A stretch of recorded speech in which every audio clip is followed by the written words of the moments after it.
Бірінші етті жуып алайық, я, Азат. Сосын барып келісіп алайық, біз қалай тураймыз? Гуляш, неге? Ұсақ қып тураймыз, крупны тураймыз, қалай? Анандай майда-майда қып турап, пакетті ашып, сразу пісіретіндей қылу керек болып тұрады да, кеспей. Түсіндім, жарайды аха, бірден. Солай істейік па? Істейік, жақсы маған ұнайды. Айман үстелі дайындалып жатыр. Қазір ет алғанбыз, соны бөлеміз. Кішірек кусоктарға мындай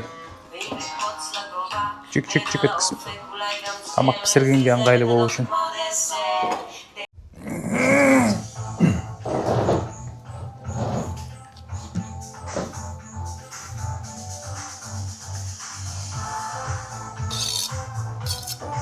Жудым бәрін. Ал енді қалауыңызша. Музыка қатып тұрған жоқ па, дауысы? Азырақ қойын ба? Я азырақ қою көрсек, мен сенің дұрыстап бестемейді. Ал, жарайды. Ал, махаббатым. Ет турап отырып, әңгіме айтып отырайық. Жақсы әңгімелерді. Сөйтіп, біздің подкаст ашу туралы ойымызды осымен нағыз қазақи түрде ет кесіп отырып жасаймыз ба? Жұрттар анандай әдемі киім киіп алып студияда отырып жатса, біз болсақ қолымызда пышақ, алдымызда ет. Бізді анау ет жемейтіндер көрмейді ғой, значит. Андай цензура қоямыз енді. Нелер, азғанатырында еді? Қайрап жермекшісі ба? Ет жемейтіндерді. Иә. Менің де пышағымды қайрап жердірді. Вегандар. Біз қайрап жүреміз. Негізі өмір деген осыдан тұрады ғой, енді арнайы бір жерге барып сөйлесу үшін емес, осы күнделікті бірге ет кесу, тамақ пісіру, бала тәрбиесі, саяхаттау кезінде ғана сөйлесесің ғой. Машинада келе жатып бірге. Не тағылмай жатыр. Неден бастайық? Айман, біздің каналымызда енді біз танымайтындар да болады. Соларға екеуміз туралы айтып берейік, жалпы. Қалай таныстық, қалай отбасы құрдық деген сияқты. Отбасы құрғанымызға 10 жыл болды. Менің атым Айман. Менің атым Азат. Біз балаларымыздың аты Анар мен Алпамыз. Балаларымыздың айту бойынша мы семья А4 дейді ғой. Сол кездескеніміз өте таңғажайып. Негізі біз бір-бірімізге айтып отырғанда кәдімгі ол тағдыр екенін белгілі болады. Жалпы мен дәл қазір Android программист болып жұмыс істеймін. Мамандығым сол программист. Ал Айман болса, оқыған мамандығы бойынша врач общей практики. Мен дәрігермін. Негізі Новосибирскте таныстық қой, Новосибирскте оқығанмын. Ол жерде 6 жыл оқыдым, лечебное дело бойынша. Бірақ қазір мен проектный менеджер болып жұмыс істеймін. Дәл бүгін өзі оқуымды 6 айлық курсымды бітірдім. Agile Product Manager деп аталады. Соны бітіріп, жұмысқа тұрып жатқан жайым бар. Проектный менеджер болып, организатор болып. Өзімнің негізі мектеп кезінен бергі қабілеттерімді енді монетизировать етейін деп жатырмын. Енді. Жалпы әйелдер осы 30-дан кейін реализациясы солай болады екен ғой. Егер отбасы құрсам, онда 30-дан кейін реализацияң жүреді екен. 35-40 жастарға қарай. Жалпы енді танысуға келетін болсақ, біздің неміз ұзақ болып кетті ғой. Давай, мен саған сұрақ қояйын. Давай. Сен оған жауап бер. Сен қайда туылдың? Қай жерде дүниеге келдің? Мен Қарағанды облысы Жаңаарқа деген жерде дүниеге келдім. Сол жерде 6 жасыма дейін өмір сүрдім. Сосын әке шешем Астанаға бізді көшіріп алып кетті. Өзінің де себептері бар енді. Бірақ сол уақытта менің әкем қорықпай солай істегеніне, әке-шешемнің солай істегеніне өте қуаныштым. Биыл 26 жыл ма солай болады. Астанада тұрып жатқанымызға. Мен болсам Шымкентте туып өстім. Мектепті сонда бітірдім. Ақсукент деген ауылда. 93 мектепте, қазақ мектебінде. Сөйтіп, жоғары оқуға Алматыға түстім. Алматыда политехта оқыдым 4 жылдай. Сосын 2 жыл магистратурада Новосибирскте оқып жүрген кезде как раз осы Айман екеуміз таныстық. Новосибирскке мен енді біле тұра оқуға түстім. Ол жерде біздің таныстарымыз болды. Сол жерге жаңағы Томскке емес, дәл Новосибирскке түстім. Медицинаға өзімен кішкентай кезінен бері дәрігер болатынымды біліп жүргем. Соған біліп түстім. Сол жерде қазақ жастарының ұйымы болатын. Отан деген үлкен адамдардың ұйымы, жаңағы үлкен кісілердің.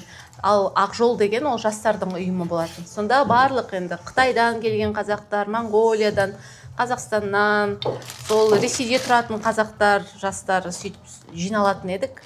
Сондай бір кездесулердің бірінде біз Азатпен кезіп қалдық. 8 наурыз болатын. Бізді бір ортақ танысымыз, сосын мені шақырып, сонда бұлардың НГУ деген университеттеріне сол жерде танысқан болатынбыз. Сен бірден ұнадың ба? 8 наурыз кезінде былай болды. Жатақханаға кіріп келсем, бір ұзын бойлы, шашы өрілген, 2 бұрым өрілген, бір сұлу сондай бой жеткен қыз тұр. Қамзолда. Жасыл қамзолда, сондай не жерінде күміс нелермен, жаңағыдай қыстырмалармен. Көзіме түсті. Сөйтіп біздің жігіттер, біздің қасқырлар общагадағы айналдыра қоршап алып танысып тұр екен осы қызбен. Сосын ойладым, мына қыздың көңілін аулау керек. Не істеймін деп ойладым да, қасына жақындаған кезде құшақтап алдым да, айттым, сәлем. Не дедім? Сен Алматыда оқыдың ба дедім ғой? Алматыда оқыдың ба дедім. Сөйтіп бұл айтады, жоқ деді. Сосын тұқым пісіре аласың ба дедім. Сөйтіп бұл шок болып қалды ана жерде. Не айтарын білмей. Қандай тұқым деп. Оңтүстікте тұқым деген жұмыртқа ғой. Ал орталық Қазақстанда тұқым деген ол дәнді дақыл. Бидай, арпа сияқты. Жаңарқада біздер бидайды қуыратын едік та, табаға салып, отта. Енді мен сондай сұрап тұр екен деп ойлап тұрмын ғой, сосын таң қалып бұл жерде общежитияда қалай қуырып берем деп тұрмын ғой енді. Бидай қайдан бұларда деп. Сөйтіп кухняға апарып, холодильникті ашып маған жұмыртқа беріп тұрды. Не тұқымдарың, бидайларың қайда десем, міне тұқым саған дейді ғой. Сонда барып қана диалектіміздің айырмашылығының арқасында жаңағы сондай түсініспеушілік пайда болды да, бірақ ол әлі күнге шейін күлкінішті. Есте сақталарлықтай. Мам, а что это такое? Сөйтіп, жігіттердің қоршап тұрған жігіттерден алып кеттім.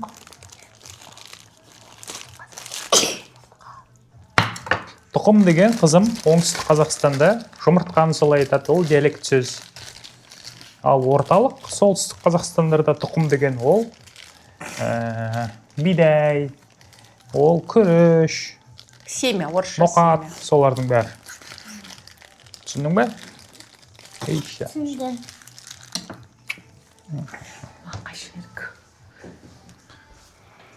Сол сосын ары қарай. Сөйтіп мен көңілімді аулап алды. Бұл жігіт дейтін. Қанша жігіттің арасында сосын барып концерт беріп жатыр ғой қыздарға. Сонда қанша жігіттің арасында. Қызым, кедергі салшы өтініш. Соны іздеп отырдым енді Азатты. Камераны кішкене бізге қаратамыз ау.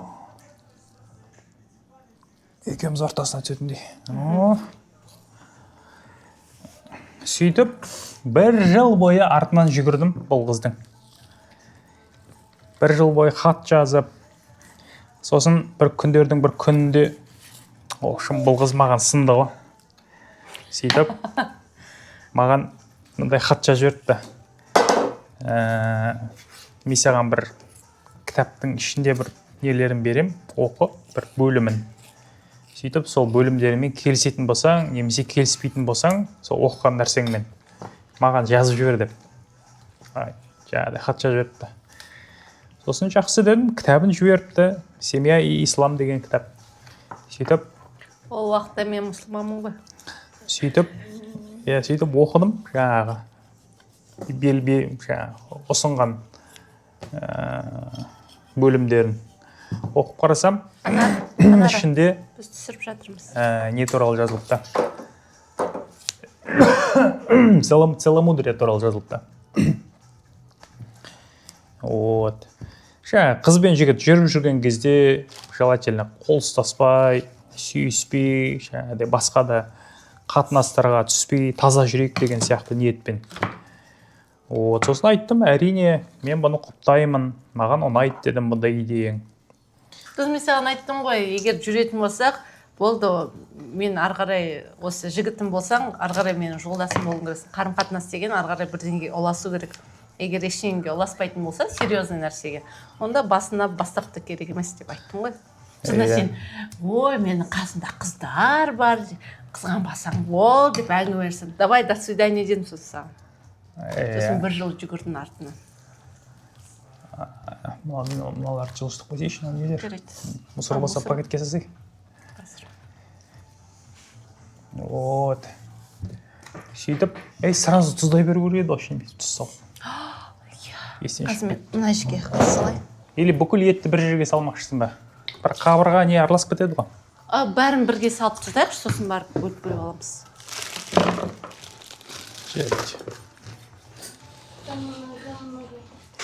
Анар, біз видео түсіріп жатырмыз, подкаст түсіріп жатырмыз.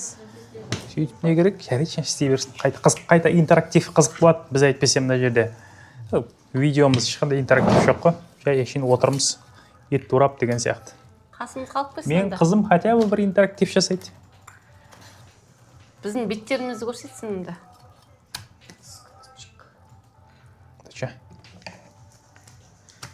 Бұл желінетін нәрсе ма, желінбейтін нәрсе ма? Желінетін нәрсе, бірақ мұндай несін алып тастау керек. Пленкасын, да? Пленкасын. Машақаты көп екен. Енді егер мұндай сіңірсіз жегіміз келсе, қазір уақыт жұмсап алып тастау керек. Сөйтіп, Новосибирскті бітіріп, мен НГУ-ды, Анар НГМУ-ды. Сөйтіп, Астанаға келдік. Астанада менде бір ғана бөлем болатын сол кезде, туысқандарымнан. Басқа ешкім жоқ. Бір өзім басында қиын болған. Жаңағы НГУ-да бірге бітіріп келген достарым ғана араласатын. Басқа ешкім болған жоқ. Сөйтіп, бірақ жұмыс тауып алғасын, уже коллегалар пайда болды. Қызық-қызық жерлер ашылды. Сөйтіп, не керек? Астана маған ұнап кетті соңында. Бір қызық нәрсе айтайын. Мен осы Астанада 26 жыл тұрам. Азат 13-12 жыл тұрады. Сондағысы Азат осы жақта менен көбірек таныстарын кезіктіреді ғой. Қайда барсақ та әйтеуір бір танысы шығады. Студенті ма, болмаса бұрынғы коллегасы ма. Мен өзімнің таныстарымды кезіктірмеймін. Сенің таныстарың шетелге кетіп қалған шығар. Осы зерделіктер қайда жүрсіңдер, зерде мектебінің оқушылар? Қызым, біз мынаны басып жіберсең, тоқтап қалады видео. Басып жіберме. Я не нажимаю. Басып жіберме. Біз әңгіме айтып, көпіріп отырамыз. Сен болсаң, видеоны тоқтатып қоясың. Сөйтіп, міне осында 2 тамаша баламыз дүниеге келді. Енді ол да бір этап, ол да бір қиыншылықтар да болды, қуаныштар да болды. Оны да бір айта жатармыз, бір подкасттарда мүмкін. белгілі бір тақырыпты қозғаған кезде, иә. Давай мындай тақырып қозғайық. Жалпы біздің отбасымызда отбасылық қандай принциптер бар деген сияқты. Өйткені 10 жылдық тәжірибеміз бар, Құдайға шүкір. Осы 10 жылдың ішінде Айман екеуміздің арамызда бұлай қатты бір конфликт, немесе бір-бірімізге бір қатты бір сөздер айтып, өкпелетіп, жаңағыдай ондай сәттер болған жоқ. Ол менің ойымша біздің принциптерімізге байланысты, сондай тату тәтті өмір сүріп жатқанымыз. Давай сол принциптерді айта өтсек. Сенің ойыңша қайсысы? Сен айт бірінші. Ең бірінші принцип ол ер мен әйелдің теңдігі деген принцип. Ол менің түсінігім бойынша ол былай.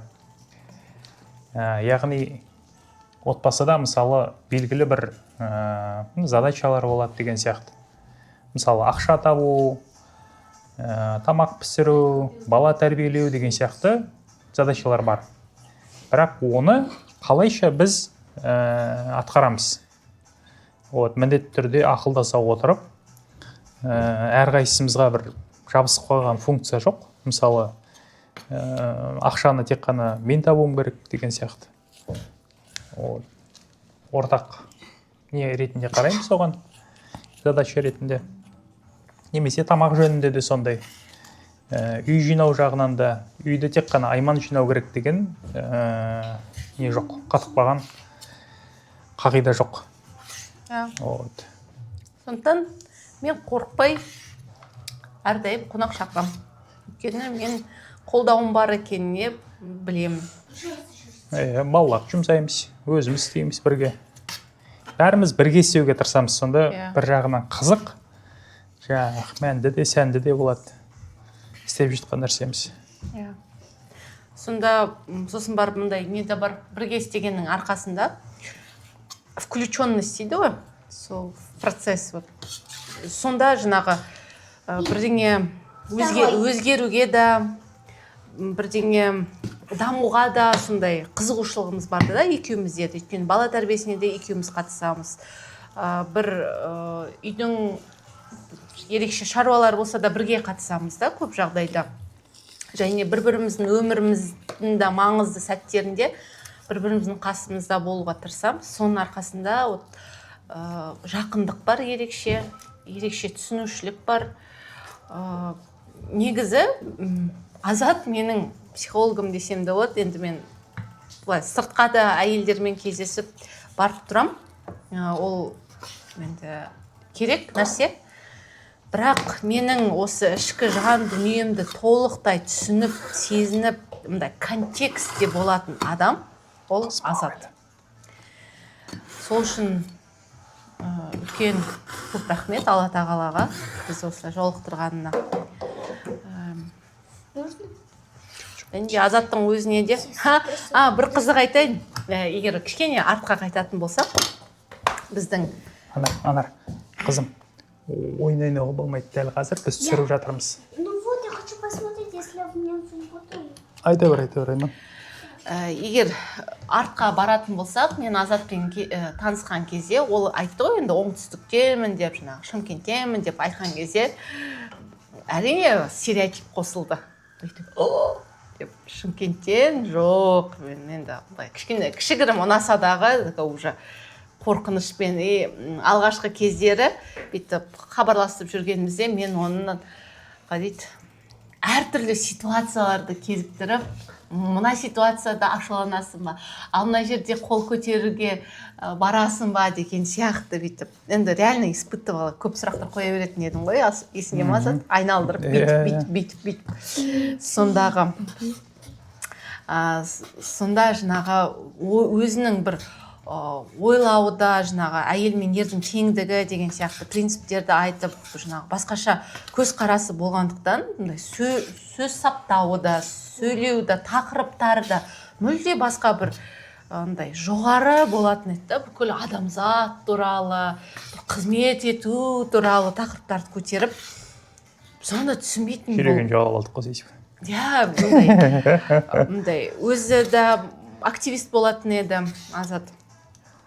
Сондағысы мен түсінбейтін едім, мындай диссонанс. Бұл оңтүстіктің баласы, бірақ неге бұл басқа, неге басқа деп.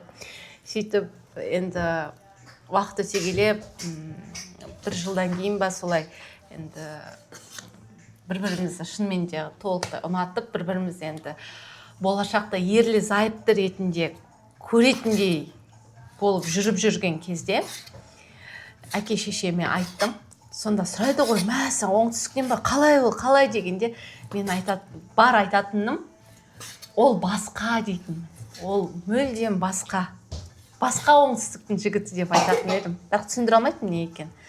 Сөйтсем, сол өзінің бахаи ретінде кішкентай кезінен бастап алған тәрбиесі екен ғой.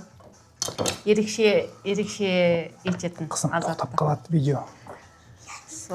Және де көп жағдайда, мысалы, біз 3 жыл бойы